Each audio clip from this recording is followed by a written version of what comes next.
səsidir. Bu torpaq şəhid nəfəsidir. Tariximizi danışıram sizə, qəlbdə iz qoyan dizi.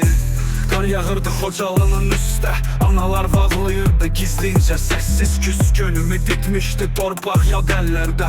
Gözləri qorxudan donmuşdu dərin gecələrdə.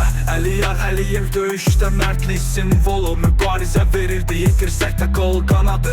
Bəzən susqun, bəzən çarəsiz, amma qəlbimizdə bir alov var idi, sönməz heç. Torpaq qanla ölçülür, tarix susmur. Heç vaxt adlar yazılıb qəlbimizdə, unudulmaz bu savaş.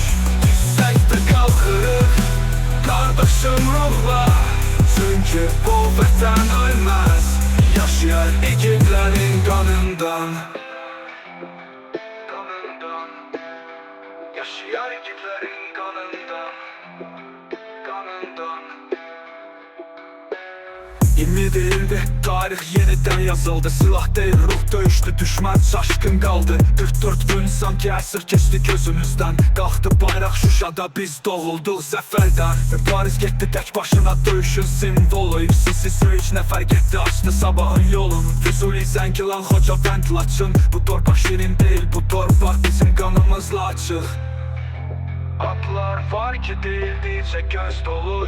Fərid Əhmədov, Akşin Quliyev, Elvin İskəndərov. Onlar torpağın səsi oldular. Millət bütöv oldu, çünki şəhidlər ölməz oldular.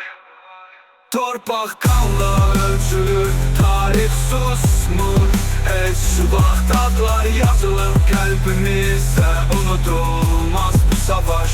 Düşsək də qalxırıq, qardaşım ruhla. Çünki bu vətən ölməz, yaşayar igidlərin qanından. Bu yalnız rap deyil, bu dua, bu ət. Bu millət hər çətinlikdən doğur yeni bir sabah. Göz yaşıyla yoğrulub qürurla bitir. Çünki bu torpaqda əbədilik yaşamaq şəhidlikdir.